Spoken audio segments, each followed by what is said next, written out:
Sweet Baby Inc. game South of Midnight flops hard. Another Sweet Baby Inc. project crashes on launch.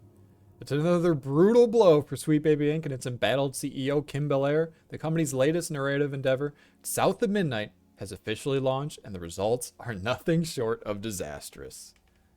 What was meant to be a first-party Xbox Game Pass showcase has turned into yet another cautionary tale of what happens when identity politics take precedence over actual gameplay. So I actually made a video covering this very recently following the actual official launch of the game.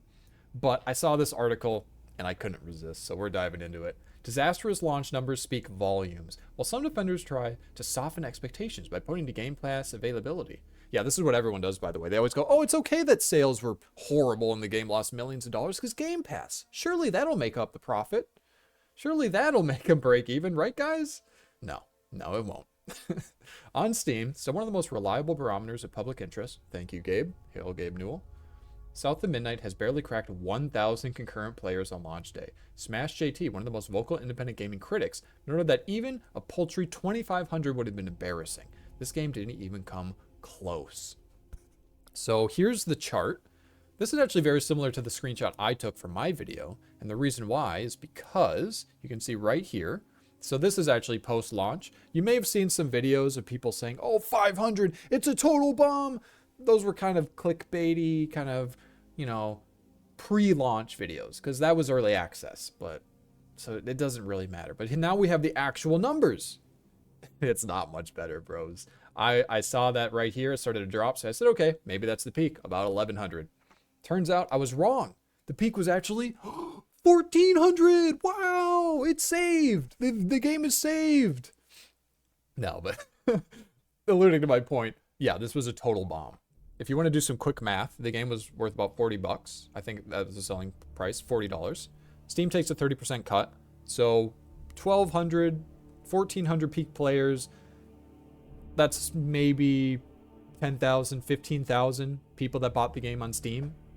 So that's probably, after the Steam cut, that's probably like $300,000 in sales on Steam. And then in console, let's just say console has half the player base and PC has half the player base. Console doesn't have the same cut, at least not to my understanding. So let's just say they made $500,000 on console sales, like 400 grand on Steam, and another like 400 grand on Game Pass. That would be about $1.3 million in sales with a budget of somewhere between like $10 and $30 million. That was my estimation. So based on my math, they made back at most like 10% of the budget for this game. So yeah, it's a complete bomb. Don't let anyone tell you otherwise. Let that sink in. A Microsoft-owned studio released a new title promoted at major showcases, and it barely attracted a 4-digit player count on the biggest PC gaming platform in the world. Narrative over gameplay, the Sweet Baby Inc. formula. Why such an abysmal showing? The answer may lie in the fingerprints Sweet Baby Inc. left all over the project. Wait a minute. I'm noticing something here. Wait a minute.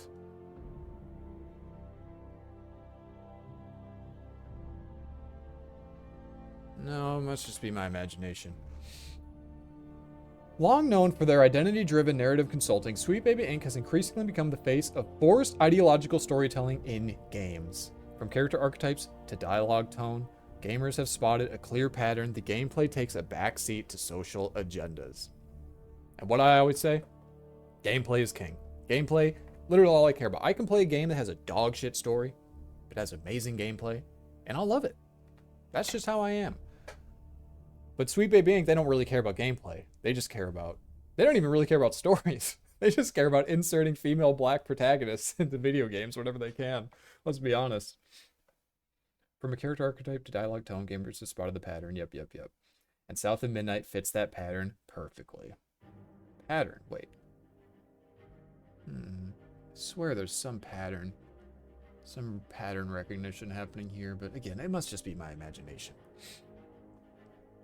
A now viral post from Hub Bander on X summoned up player sentiment. South of Midnight's writer, okay, a fat black female video game writer, not too surprising. No wonder the characters in story are trash. Well, let's listen to what she has to say. Oh boy.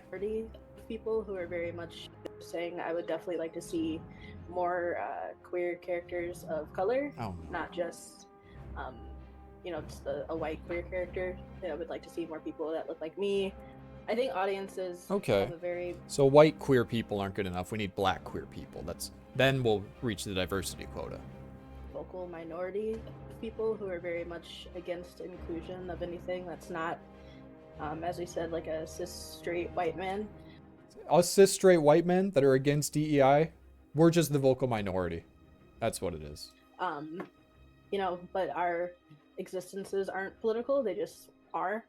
And I think that more and more people are expecting to see that kind of representation, and also expecting it to get broader as time Are goes they? on. Oh, she must be referring to the mythical modern audience. Yeah, I hear about them a lot. The mythical modern audience, they expect every character to be gay. They expect every character to be a fat black trans woman, right? This is what the people want. Surely this is the popular thing, right? Right? Oh wait, no, actually, most gamers are white men. Huh. Weird how that worked out. Huh. As opposed to just having that same like white gay guy archetype, or like Ellie in The Last of Us. We're looking for people who non-binary, intersex, trans, who aren't just white, they look like me and you. And I think that games are I just want to say that they look like me and you.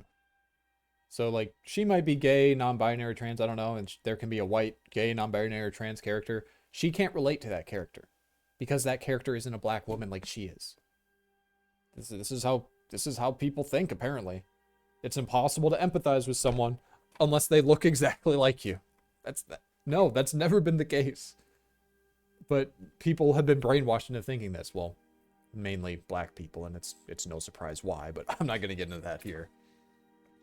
starting to delve into that more, but I think it also needs to be intentional and not an afterthought. It can't, like, if you're writing, like Tori said, it has to be from the beginning. The team should be from that community, not like, oh, we're wherever in our process, we should probably bring on like a consultant who we may or may not listen to. It should, from the beginning, it should be a priority. And I think That reminds me audiences of are the argument that, like, I remember this was a big thing in Hollywood for a while. Like, oh, only gay people should be allowed to play gay people. You know? It's like, okay, but what about the people who are really good at playing gay people who aren't gay? What if the best person for the job is actually a straight person and they can play a gay person way better in the movie and just act way better and they're way better for the role, they're more competent, they're more skilled? Do you hire the straight person to play the gay person, or do you just hire a gay person to play the gay person worse than the straight person would have? You know, that's a scenario that will happen a lot because, as it turns out, there's a lot of straight people. So you're gonna have a lot of the most competent people, just through sheer statistical force. A lot of the most competent people in the world are gonna be straight. Crazy how that works out. It turns out that most people are straight. It's just hungry for basic that math. kind of thoughtfulness. And I think queer people of color are able to write, like, within their own identity, white characters of that same identity. But I don't think that white creators can, Oh, on okay. their own, cross I that see what's boundary happening to here. write a queer person of color, because So just in case you didn't catch that, it's okay for a white person, or sorry, it's okay for a black person to create white gay characters, but it's not okay for a white person to create black gay characters. That is verbatim what she just said. That is what she believes.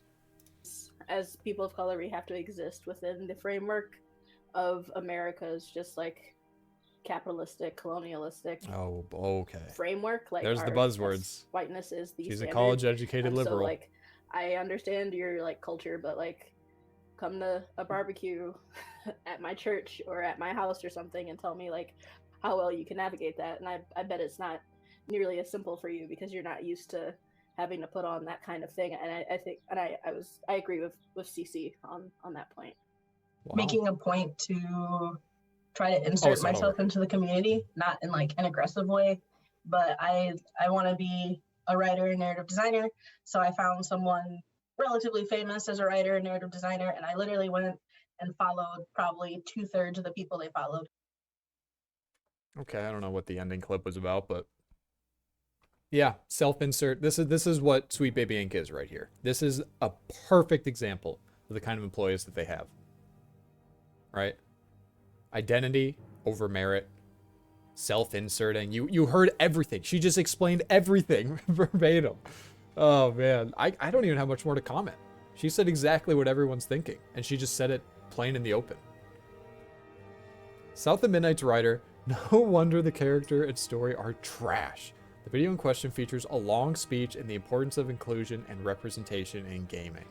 The creative team's public affiliations have only poured fuel on the fire. The studio's community manager, known online as Pikachulita, has a history of divisive rhetoric that's been well documented by independents like Smash JT. Her front-facing role in the game's promotion only reinforced the idea that this project was built for clout, not for players. Yeah, I mean, if you wanted to make a game for players, let's be honest, you'd have a white man as the pro tag, because as it turns out, most gamers are white men. Sorry I said it. Sorry, I know, maybe I shattered your illusion, but that's the reality. Just hate to say it. 7.5 hours of boredom? Critics slam the content. As if the player count weren't bad enough, the content of the game itself is being widely mocked. Full playthroughs on YouTube clock in around 7.5 hours, which would be short for a budget indie title, let alone a supposed AA showcase from a first-party studio. Yeah, I mean, personally, I don't really care about the game length. This is one thing where I'm just going to be like, who gives a fuck? A game can be 7.5 hours, but it's going to be an amazing 7.5 hour experience. And I would pay $60 for that game. Now, this is not that. This is 7.5 hours of slop and garbage and combat that is probably like a mobile game tier. So it's a little different, but in terms of the timing, I don't really care about this. But yes, the gameplay is slop. The game is trash. Steam user reviews echo the disillusionment. One user, Zowny, wrote, looks kind of cool. No DEI rot in the game so far. The main problem is the gameplay. It's so boring. No DEI rot, by the way. Sorry. The main problem is the gameplay. It's so boring. After 1.5 hours, I asked myself, do I want to continue? And the answer is no. Yeah, I was watching Synthetic Man play this on stream, and the enemy variety was like, it didn't exist. There was no enemy variety. It was just, oh, fight this enemy for the first few levels. Oh, let's introduce one more enemy. Now fight these two enemies for the next few levels. Oh, let's introduce one more enemy a few levels later, and now you fight all three of these enemies together. Like, that's the game. I just summarized the gameplay in like 2 sentences. Compulsion games blocking critics? Making matters worse is Compulsion Games' baffling public behavior. According to Smash JT, not only did the studio decline of review code, but they also untagged themselves from his coverage on X and eventually blocked him altogether. That's not just unprofessional, it reeks of insecurity. If you're proud of your work, you welcome feedback. But if you know you've built a lemon, you hide from it. And from now, Compulsion Games is in full retreat. Yeah, I haven't even seen a public statement from them on it. I assume it's just like, thank you for helping us reach insert some arbitrary number of players here. But either way, it's a bomb. Sony may have already pulled the plug on Sweet Baby Inc. Really? I haven't heard this. The collapse of South of Midnight couldn't come at a worse time for Sweet Baby Inc., especially with new rumors swirling that Sony has already begun severing ties with the controversial consulting firm.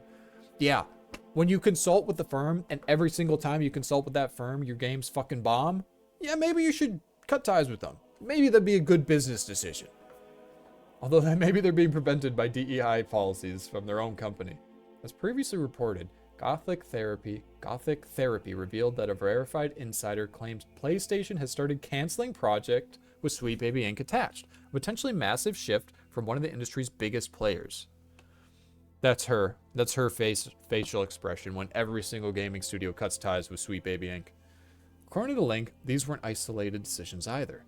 They were described as targeted, deliberate cancellations, a sign that Sweet Baby Inc.'s involvement was seen as a liability, not an asset. While still unconfirmed, the timing lines up with reports that Sony quietly shelved multiple in-development titles earlier this year. If even one of those had SBI's narrative fingerprints on it, the message is clear. Studios are finally rethinking the cost of prioritizing ideology over gameplay. Finally! They're realizing that video games are about gameplay! Crazy! Not stories being corrupted by ideology. They're finally learning. It just took like 2 decades of failure and major flops. But hey, maybe the BlackRock bucks are finally going to start running out. That's not going to happen. Now, with South of Midnight officially flopping, that decision may look more justified than ever.